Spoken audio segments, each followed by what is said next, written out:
vamos a ir revisando la información adicional. Les voy a compartir la pantalla de la presentación de PowerPoint que hemos venido revisando. Entonces, habíamos estado en este tema de los acumuladores y habíamos estado viendo qué sucede con la sulfatación. Me parece que ya dejamos nombrando que lo que se genera es sulfato de plomo y que es una sustancia blanquinosa, ¿no es cierto?, que prácticamente se genera del sulfato plumboso y el oxígeno, ¿no es cierto? Ocurre normalmente en la placa negativa, más bien dicho, en el borde negativo, y genera que se pierda capacidad de carga. Ya hicimos una referencia de que esto se da en la placa negativa porque en la placa negativa ocurren muchos fenómenos químicos, ¿no es cierto? Los de un tipo cuando la batería está siendo utilizada como pila, y las de otro tipo cuando la batería está siendo recargada por el alternador. Estos cambios hacen que ocurran reacciones químicas de distinta índole que generan la sulfatación. Este, por ejemplo, tendría que ser uno de los elementos que vayan en el trabajo investigativo que les estamos mandando, ¿no es cierto? Si yo evidencio sulfatación, ¿cuál es el procedimiento que tengo que seguir? ¿No es cierto? Primero tratar de determinar por qué se dio, que no nos vamos a hacer mucho lío en eso, porque prácticamente estamos teniendo la respuesta aquí, y luego qué se tiene que hacer, cómo se tiene que corregir. La solución a este problema es, la verdad, muy casera, ¿no es cierto? Creo que todos en algún momento habrán aplicado el mantenimiento a los bornes para limpiar esta sulfatación y para frenar sobre todo esta sulfatación. Hay unas 2 o 3 alternativas que se pueden hacer ahí. ¿Por qué pierde capacidad de carga? Porque anula la capacidad del borne de contactarse con su conector, ¿no es cierto? Esta sustancia blanquinosa se logra introducir entre el borne, ¿no es cierto?, y el conector, de manera que el contacto se hace mínimo y ya no se transfiere la misma cantidad de voltaje y corriente ni para ser utilizada la batería, ni para tampoco recargar la misma. ¿Correcto? Bueno, avancemos. Los acumuladores ferro-níquel, estos también ya los revisamos. Vimos que la diferencia era que utilizan acero niquelado en los electrodos y el electrolito es potasa cáustica, ¿no es cierto? Bueno, es una batería seca, dicho de otra manera, no tiene un electrolito líquido, ¿no es cierto? Lo que se pierde es en tensión de la batería porque manejan un voltaje menor, pero habíamos visto que en cambio se equipara por la versatilidad de que la batería en su composición sea más compacta, pero se gana en intensidad, ¿no es cierto? Tienen corrientes mucho más altas estas baterías.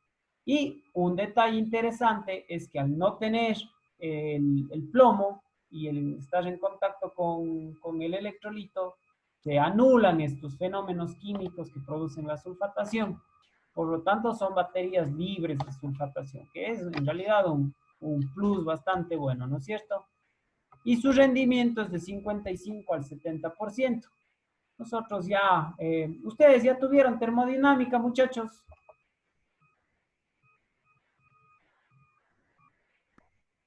Ya, Inge. Ya tuvieron termodinámica. Bueno, en termodinámica se ve que todo elemento, toda máquina, todo dispositivo tiene su grado de rendimiento, ¿no es cierto? Que depende de muchos temas. Entonces, este es el grado de rendimiento de un acumulador ferro-níquel, ¿no es cierto? Del 55 al 70%, ¿correcto? Es decir, de ningún aparato o ningún aparato es 100% efectivo, ¿no es cierto? En todo aparato tenemos pérdidas por distintas razones, razones químicas, físicas, mecánicas, etcétera, etcétera. Bueno, veamos cómo están constituidas este tipo de baterías. Nosotros vemos que las placas se colocan o se instalan iniciando con una negativa y luego con una positiva. Comúnmente, las placas son 9, 5 negativas y 4 positivas. Esto, la verdad, es una referencia, porque hoy por hoy tenemos baterías con muchas más placas o con muchas menos placas según el tipo.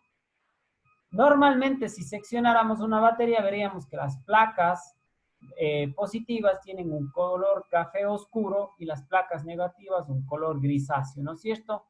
Y entre estas estarán los separadores, ¿correcto? Pero esto hablando de una batería ferro-níquel, ¿correcto? Porque nosotros tendríamos que aquí especificar qué lugares van a estar ocupados por el electrolito, ¿correcto? En este caso, nosotros tenemos una batería sellada y una batería seca, por lo tanto, no contiene este electrolito. ¿Qué elemento podemos utilizar para comprobar las baterías?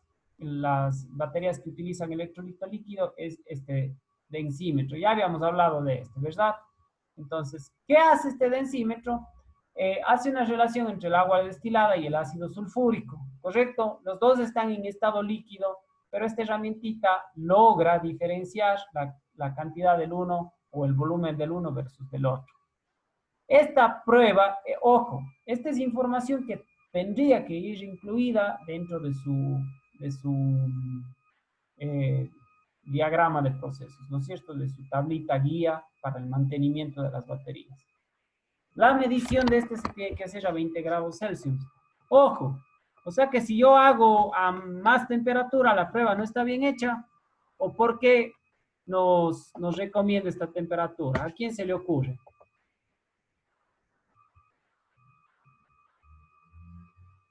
Andrés, Junior, ¿por qué cree que se nos pida hacer a 20 grados?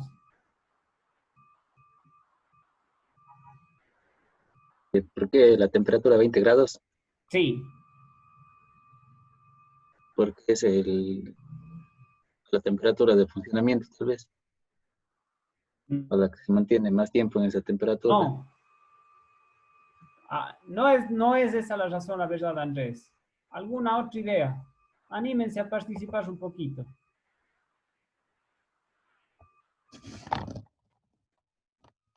No les sucede que... Tendremos, Sí, a ver, díganos, Jonathan. obtendremos mayor precisión al momento de medir esa temperatura porque la temperatura, o sea, esa temperatura es temperatura ambiente, ¿no? ¿O no? Perfecto, ahí está la clave de eso. Verán, muchachos, los 20 grados centígrados es una temperatura clave para muchos procedimientos porque se considera que es la temperatura ambiente, ¿correcto? Y hay muchas connotaciones menores en esta temperatura que puede llegar a tener efectos incluso en las condiciones del aire. ¿Está bien?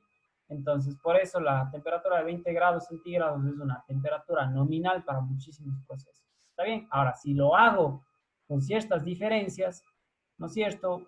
A lo mejor la veracidad de mi prueba no sea la más idónea, pero tampoco es que voy a tener datos exorbitantemente diferentes, ¿no es cierto? Si no, la gente de la costa, por ejemplo, está fregada, pues ellos tienen que ya nomás de madrugada hacer la prueba de las baterías de densidad. Caso contrario, ellos 9 de la mañana a veces ya están superando los 25, 26 grados centígrados. Entonces, bueno, aquí hay unos datos interesantes. Normalmente una batería totalmente cargada nos entregará un valor de 1300, ¿no es cierto? Estamos hablando de unidades de densidad. A media carga, 1230 y totalmente descargada, 1110, ¿no es cierto? Estos valores están membretados, por así decirlo, en esta escala. Si vemos que en la herramientita tenemos una escala en donde nos va a señalar cuál es el nivel de esta densidad comparativa entre la relación del agua destilada y el ácido sulfúrico. Entonces nos va a permitir entender en qué estado se encuentra el electrolito. Normalmente una batería descargada, hablamos del caso que no tengamos valores entre 1110 de esta densidad, es porque el electrolito ya no tiene buenas condiciones para transmitir o para generar el flujo de electrones. ¿Está bien? Entonces, en ese caso se tiene que hacer el mantenimiento de la batería, reemplazando este electrolito o equiparando la relación de agua destilada y ácido sulfúrico, ¿no es cierto? Normalmente, ¿qué se completa más? ¿Alguien ha verificado eso? ¿Ha tenido la oportunidad de constatar eso?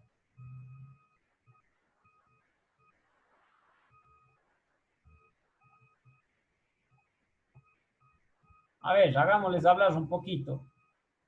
¿Quién aquí dispone de vehículo? Mateo, ¿usted tiene vehículo? Sí, ingeniero. Ya, a ver, Mateo. Se le descarga la batería, pero usted le pasa corriente y listo, se prende como fósforo, ¿no es cierto?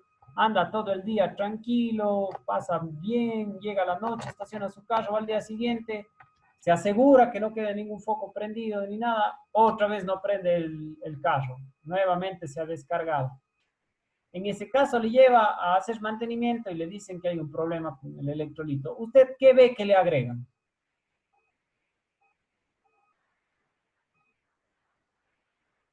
Me parece que es agua destilada, ¿Es agua qué? destilada. Agua destilada. Así es. Muy bien, Mateo. Es agua destilada. El agua destilada, muchachos, es lo que se pierde con más facilidad en el electrolito, ¿no es cierto? En esa relación agua destilada, ácido sulfúrico, se pierde el agua destilada por el mismo hecho de ser agua, ¿no es cierto? Ustedes saben que el agua es un poco vulnerable a ciertas condiciones de temperatura y a las reacciones químicas que se generan en la batería. Entonces, con mayor tendencia se pierde esta agua destilada. Por eso mismo se le agrega agua destilada.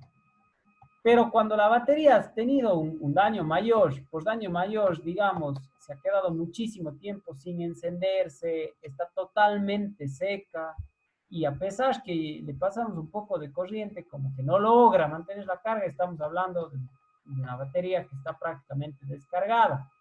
Entonces, para generar que los componentes internos, ¿no es cierto? Que las placas positivas y negativas que están colocadas en serie, de alguna manera reaccionen, ahí se utiliza el agua acidulada, ¿no es cierto? El agua con ácido, porque el ácido va a generar reacciones químicas y a lo mejor las placas de la batería reaccionan un poquito y le devuelven algo de vida útil a esa batería.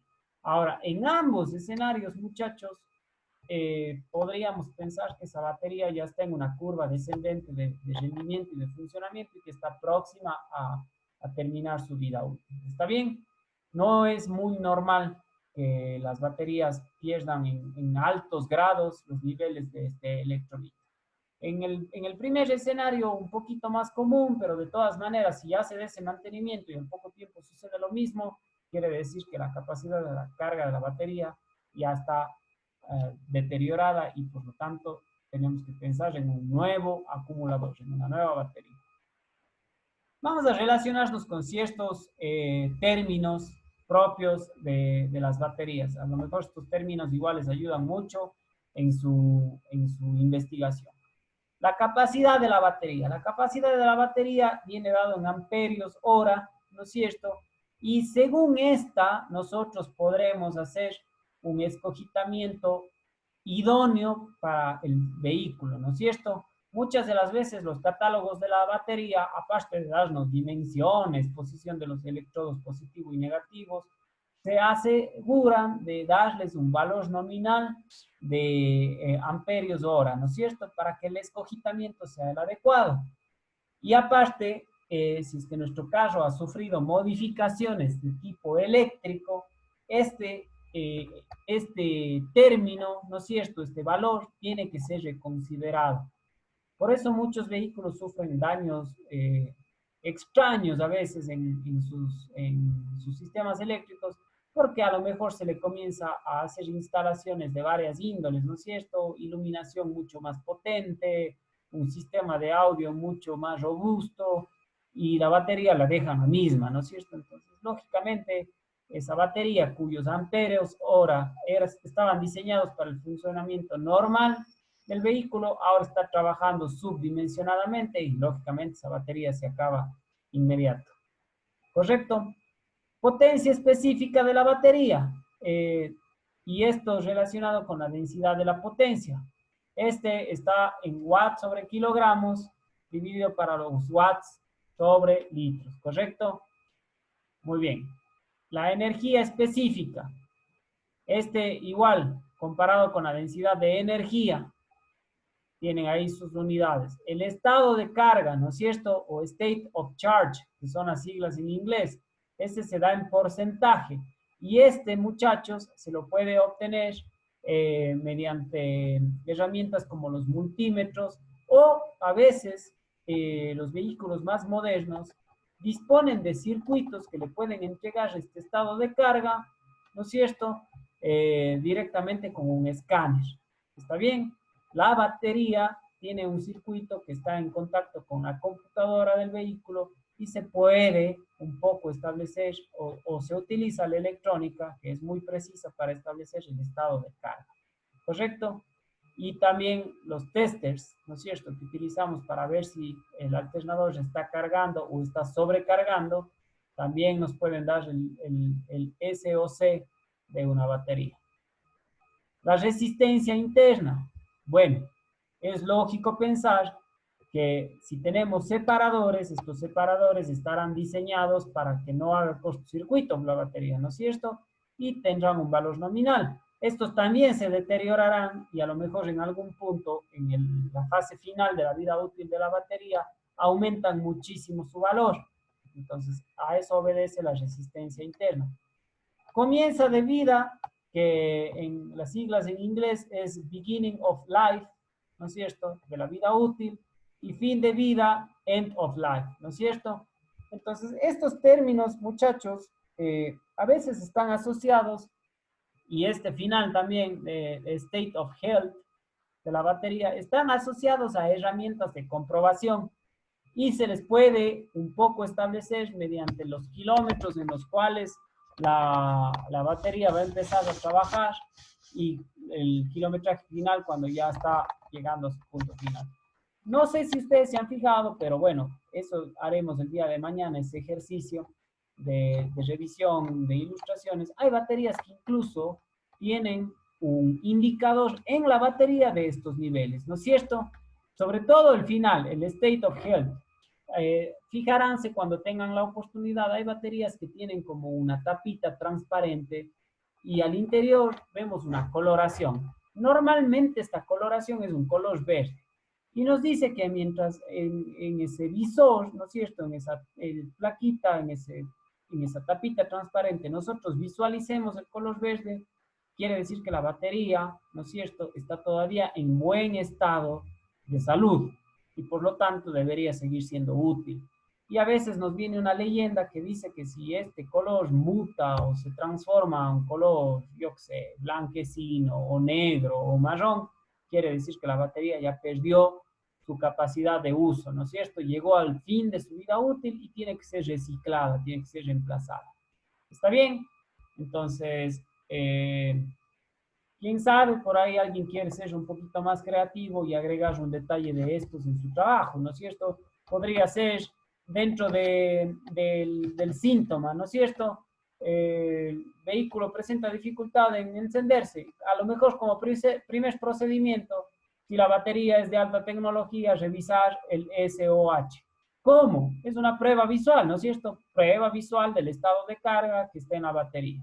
Podría ser, ¿no es cierto? Podría ser una de las condiciones que vayan dentro de su diagrama de proceso. ¿Hasta aquí alguna consulta? ¿Alguna duda referente a estos términos? Dije, yo quería hacerle una pregunta sobre el líquido de las baterías. Sí, díganos nomás, Jonathan. ¿Estaría bien si le coloco agua mineral, o sea, la WITIC, a una batería en un caso de emergencia? Bueno, la verdad, el uso de otro tipo de elemento lo que haría, Jonathan, es cambiar drásticamente las composiciones químicas del electrolito. Entonces, ustedes saben que el agua destilada es un elemento líquido ideal para la transmisión de energía, ¿no es cierto? Mientras que agua normal, ¿no es cierto?, o agua mineral o cualquier otro tipo de agua, a lo mejor no le va a permitir o no le va a brindar la misma capacidad de interacción de las placas, ¿no es cierto? Y del flujo de electrones. Entonces, como usted mismo lo plantea, en un caso excepcional, ¿no es cierto? Por ahí hasta utilizo agua del grifo y logro que las placas se interconecten, ¿no es cierto? Pero yo tengo que entender que esto va a tener efectos en cómo se van a degradar esas placas, ¿no es cierto? Eh, Le pongo el ejemplo más palpable que se puede ver de esto y que se ha dado. Alguna vez vinieron para mi taller y me dijeron que una batería, así mismo, por una emergencia, le habían puesto agua del grifo. Entonces, claro, le habían pasado carga, el carro había encendido y habían llegado hasta el taller y me estaban preguntando si es que pueden drenar toda esa agua y ahora sí ponerle las composiciones normales. Se lo hizo, pero esa batería, a pesar de haber funcionado poquísimo tiempo en relación, ¿no es cierto?, de lo que trabajó en esas condiciones, presentó en el margen de menos de 15 días una oxidación terrible de las placas, porque las placas de alguna manera absorben el agua que ya se introdujo, ¿no es cierto? Y esto les generó procesos de corrosión muy acelerados. Entonces, esa alternativa de emergencia resultó, salieron de la emergencia, pero al cortísimo plazo tocó cambiar la batería. Entonces, eh, la respuesta a su pregunta sería que en realidad se deje, pero como último recurso, el uso de cualquier otro líquido para, para dar mantenimiento a la batería. Igual cuando quieren, la gente se anima a darles mantenimiento ellos mismos, solo el hecho de no completar bien los distintos paneles de la batería con la cantidad normal de líquido puede dañar una batería, ¿no es cierto? ¿Y qué acostumbramos nosotros a ver? Que la gente desconoce al interior de estas tapitas, en realidad hay unos niveles que se tienen que respetar.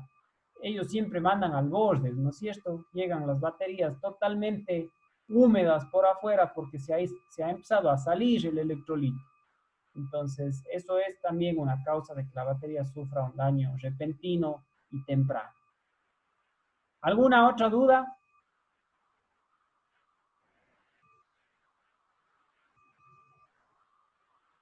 Bueno, ahí con todo, si quieren ahondar un poquito más, pueden ver el grado de conductividad eléctrica que tiene el agua destilada, el agua normal, el agua mineral, el agua sucia o contaminada. Me parece que hay algún portal de internet que nos da esa referencia y también nos dice el por qué la destilada es la más idónea para el caso de las baterías, para usarse como electrolito. Bueno, ¿qué especificaciones nosotros normalmente vamos a encontrar en una batería? Primero que nada, el voltaje, ¿no es cierto? El voltaje es tan vital que a veces pasa por alto, pero si yo, por ignorancia, ¿no es cierto?, que no se lo escuche de manera peyorativa, sino más bien eh, con el concepto mismo de la palabra, si yo ignoro para qué sirve el voltaje de la batería y resulta que estoy en algún lugar desconocido, no conozco y me quieren vender la única batería que hay, que es una batería de 14 voltios, y yo le instalo a mi vehículo que me pide que se use de 12 voltios, lo que voy a generar es que se quemen algunos elementos, ¿no es cierto? Mayor voltaje y por ende, mayor resistencia, ¿correcto? Perdón, mayor corriente. Entonces, es importante partir de ahí. Es lo mismo que sucede si a mí me venden un celular, ¿no es cierto?, con su cargador, y total yo voy y utilizo otro cargador, o pensemos en un caso más extremo, me voy de viaje y conecto mi mismo enchufe a un enchufe extranjero, ¿no es cierto?, donde sencillamente cambia el voltaje nominal. Entonces, ocurren accidentes, ¿no es cierto? Por eso es importante conocer el voltaje con el que trabaja mi vehículo. Normalmente ese voltaje son 12 voltios, ¿no es cierto? La gran mayoría de baterías automotrices son de 12 voltios. La capacidad, los amperios hora, también es importante. Esto por el tema de dimensiones, pero no pensemos en las dimensiones físicas, sino pensemos en las dimensiones eléctricas, por así decirlo, ¿no es cierto? Si yo, por ahorrarme, hay una batería de las mismas medidas, los bornes al mismo lado y todo lo demás, y los amperios hora de la una es la mitad que de la otra, y la otra es la que yo tengo que utilizar en mi vehículo, bueno, a lo mejor yo pongo la que tiene la mitad de amperios hora y el carro prende enseguida, funciona todo y no hay ningún problema, pero esa batería en menos de un año se va a acabar, ¿no es cierto? Se va a deteriorar, se va a descargar por la mínima excusa, mientras que la otra va a estar acorde a los estándares y al funcionamiento de ese vehículo. La profundidad de descarga, este dato y la carga en realidad son datos ya un poquito más específicos y normalmente o comúnmente hoy por hoy ya está dirigido directamente en los catálogos, ¿no es cierto? La profundidad de descarga son los niveles, a ver, la profundidad de descarga y la carga son los niveles en los que la batería puede funcionar normalmente. Si una batería cuya profundidad de descarga es muy amplia, es una mejor batería, ¿no es cierto? Porque quiere decir que la batería puede funcionar mucho más tiempo sin ser cargados. ¿Está bien? Entonces, esto va a diferir de una batería sujeta a mantenimiento y una batería libre de mantenimiento. Y la carga es un factor intrínseco al primero, ¿no es cierto? Las dimensiones, esto es importante porque no todos los vehículos tienen un mismo espacio físico o un volumen físico para acomodar sus elementos, ¿no es cierto? Les pongo un ejemplo. La batería de accesorios del Toyota Prius híbrido va en una pequeña cápsula bajo el asiento de atrás del vehículo, ¿no es cierto? Entonces la batería para ese caso es una batería chiquitita, sellada, libre de mantenimiento, que va ahí. Y la batería de un carro común, de un Suzuki Forza, es una batería no gigantesca, pero es un poquito más grande, ¿no es cierto? Si no estoy mal, tiene bornes perdidos o bornes subexpuestos, que se les denomina. Y bueno, pues es una batería mucho más normal, tiene ahí su placa donde se asienta, ¿no es cierto? Y en esa estructura a veces tenemos practicados esos agujeros donde se puede colocar un sujetador, ¿verdad? La una con la otra en dimensiones no tienen nada que ver. Por lo tanto, es importante ver la gama de baterías cuyas dimensiones sean las más adecuadas para instalar en cualquier vehículo. Y el número de ciclos, esto la verdad es un tema que viene muy apegado a catálogo, ¿no es cierto? Pero sería interesante, y ahí entra a veces la versatilidad de los ingenieros mecánicos automotrices cuando dan mantenimiento, evaluar el número de ciclos de una batería A versus una batería B, si comparten los valores ya mencionados. ¿Cómo es esto? Supongamos que yo tengo una batería Bosch con cierto código y una batería Yuasa con cierto código, ¿no es cierto? Las dos aparentemente son para el mismo vehículo. Yo comienzo a revisar, tienen los mismos valores o casi idénticos valores, pero por ahí la una me dice que el número de ciclos es un 15% mayor a la otra. Es de cajón que esa batería va a ser mucho más rendidora en tiempo de vida útil que la otra, porque las baterías sí tienen un promedio de episodios de carga y de descarga, ¿no es cierto? Pueden ir por ese proceso que ustedes saben que a la larga es una serie de eventos y de reacciones químicas durante cierto número de veces. Y después de esas veces ya no logra hacerlo de la misma manera. No es tan exacto que se cumple ese número y la batería se acaba. Sino a lo mejor, por ejemplo, después de ese número de cargas y descargas, la batería se carga muy bien, pero se descarga rapidísimo, ¿no es cierto? ¿Cómo es eso? Yo prendo el vehículo, el alternador carga normalmente a la batería, pero ese vehículo se estaciona en la tienda, queda prendido los stops y la radio y a lo mejor 5 minutos después ya no quiere prender. Entonces se ve afectado porque ya ha cumplido su número de ciclos. ¿Hay alguna duda respecto a esto, muchachos? ¿Sí se entiende esa parte? Siempre es interesante, jóvenes, que ustedes comenten sus experiencias, sobre todo los que tengan vehículos o estén relacionados con vehículos o algo por el estilo, porque a veces pudieran comentarnos sus experiencias y relacionarlo a lo que nosotros estamos hablando por acá y permite ampliar, ¿no es cierto?, el grado de entendimiento de estos temas, ya que mediante la interacción podemos incluso considerar algunos factores que en el discurso principal de la materia se omiten o no se comentan, ¿correcto? A veces los detalles son más importantes. Así que traten de siempre compartirnos cualquier cosa respecto a esto. Bueno, y vamos con esta última diapositiva. Hasta aquí vamos a llegar el día de hoy. Elección de una batería. Bueno, esto, muchachos, hoy por hoy se hace muy efectivo gracias, como ya lo he mencionado, a los catálogos, ¿no es cierto? Los catálogos nos dan muchísima información y nos permiten escoger las baterías de buena manera. Pero, ¿qué tendríamos que tener en cuenta si no disponemos a lo mejor de un catálogo? Primero que nada, si es una pila primaria o secundaria. Para el caso automotriz, ¿sirve una pila primaria?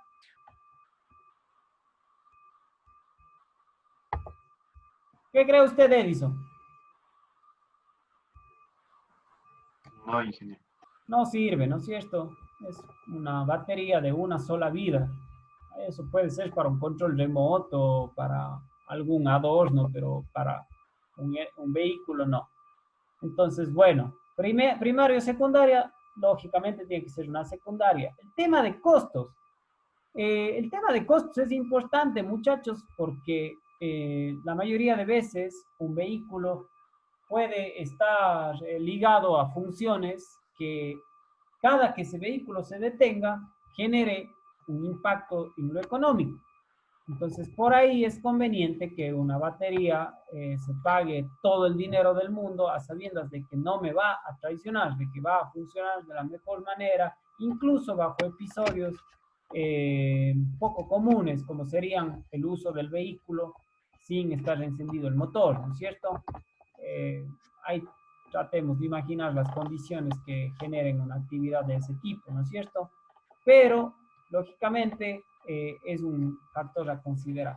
Normalmente, esto sí es muy marcado, la batería más costosa va a tener muchas mejores facultades que la batería menos costosa, ¿no es cierto? Pero por ahí a veces se dan escenarios donde una marca da mejores prestaciones, mejores capacidades, mejores valores que otra, ¿no es cierto? Y resulta que la otra, por tener más nombre, a lo mejor termina siendo más cara, dándome mucho menos. Entonces, bueno, ahí también entra el tema de costos, analizar bien qué mismo estoy pagando, ¿correcto? La temperatura de trabajo, sí es importante, muchachos, pero ventajosamente tenemos a los fabricantes que ya han encajonado y han clasificado sus baterías para los distintos vehículos a sabiendas a sabiendas de las condiciones a las que se van a ver trabajando, ¿no es cierto? Por eso es que existe precisamente un catálogo en donde va especificado por modelos de vehículos, ¿no es cierto? Nos dicen, bueno, si su carro es un camión Hino, ¿no es cierto? Bueno, usted necesita esta batería porque esa batería va a trabajar en la partecita de atrás, ¿no es cierto? Está más expuesta al aire libre, tiene mejor recirculación de aire, por lo tanto no se calienta mucho y por lo tanto esta tecnología es la más adecuada. Pero regreso al caso del Toyota Prius híbrido, ¿no es cierto? Bueno, estaba bajo el asiento y ahí trabaja también la batería híbrida y la batería híbrida se calienta muchísimo. De hecho, existe todo un circuito de recirculación de aire y a veces de refrigerante para poderla mantener en buena temperatura. Pero a lo mejor ese circuito es ajeno al de la batería de accesorios. Por lo tanto, esa batería tiene que tener una buena capacidad trabajando a altas temperaturas. Y eso, lógicamente, repercute en costos. Los ciclos, como ya dijimos, si queremos una batería normal para nuestro uso en nuestro vehículo de diario, a lo mejor no nos interese mucho pagar mucho dinero por más ciclos de carga y descarga, ¿no es cierto? Pero si vamos a tener un vehículo utilitario que trabaje muchísimo, que a veces tenga que mantener conectados consumidores, ¿no es cierto? Que utilice muchísimo sus fuentes de poder, Bueno, pues a lo mejor me conviene utilizar una batería con mayor número de ciclos. Densidad de potencia y potencia específica. Bueno, pues y conjuntamente con la capacidad ya casi no entran en el análisis, aunque debería ser muy importante lo que hallemos en esos valores. Porque según eso, nosotros sabremos si el uso que se le está dando a esa batería es adecuado o no. Yo creo que estos dos factores tienen que ser mucho más considerados por talleres o por profesionales que estén dedicados a la actividad eléctrica, pero ligados a modificaciones o alteraciones de un sistema normal. ¿Por qué? Porque si nosotros trabajamos, por ejemplo, en el tema de audio o de instalación de accesorios, tenemos que ser lo suficientemente capaces de ver si la batería que viene de fábrica va a suplir las necesidades de lo que yo estoy deseando instalar. Y si no es así, yo tengo que estar muy bien instruido para manifestarle al cliente las modificaciones que tiene que hacer con respecto a la batería para que uno u otro sistema funcione bien, ¿no es cierto? Entonces, esto, aunque parezca tan lógico, muchachos, es totalmente despreciado en nuestro medio. Yo no creo, si es que alguien de ustedes haya tenido la oportunidad, yo dudo muchísimo que ustedes habrán ido a algún lado y habrán dicho, hágame un favor, déme instalando esta radio. No creo que el mecánico o el eléctrico le haya dicho, perfecto, pero ¿sabe qué? Yo le llamo de aquí en unos 20 minutitos, primero tengo que hacer todo un análisis eléctrico a ver si la radio no le va a generar problemas con la batería que usted va a utilizar o con la batería que usted dispone, ¿no es cierto? Nadie lo hace, lo instala directamente y listo. Pues si usted luego se queda sin batería cada año, bueno, pues algo ha de estar pasando, ¿no es cierto? Y casi nunca hacemos la relación de que esto empieza a ocurrir a raíz de que se hace una instalación. Entonces, cuando alguien vende equipos de alta potencia, ya sea en audio, en iluminación, en accesorios, ¿no es cierto? Tiene que tener un conocimiento directo de las baterías que vienen nominalmente en un vehículo y la modificación que se tiene que hacer en ese aspecto.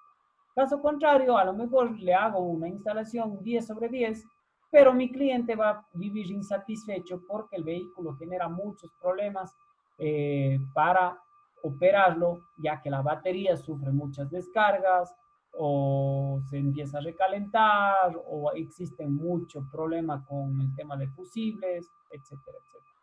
Entonces, esto que lo consideren mucho si es que en algún momento lo van a interactuar en esos campos de trabajo. Bueno, muchachos, esta diapositiva de acá ya la veremos desde la próxima semana. Vamos a ver las baterías níquel-cadmio, ¿no es cierto? Que es una generación un poquito más moderna y ya vamos a ver en qué área de la parte eléctrica se la utiliza.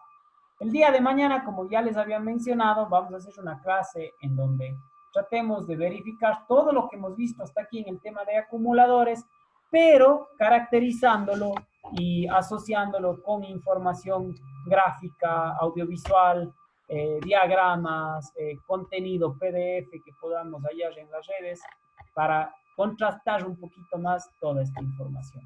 ¿Estamos de acuerdo? No sé si les queda alguna duda.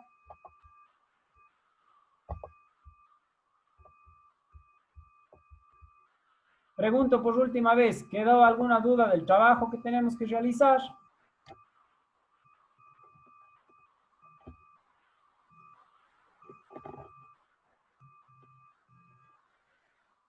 Bueno, parece que no tenemos mayores incertidumbres o dudas. Listo, muchachos. Entonces, por hoy sería todo. El día de mañana nos vemos a la misma hora, 6 de la tarde. Y bueno, pues les deseo una buena noche. Aprovechen el tiempo, manténganse con mucho cuidado y nos estamos viendo el día de mañana. Pasen muy bien.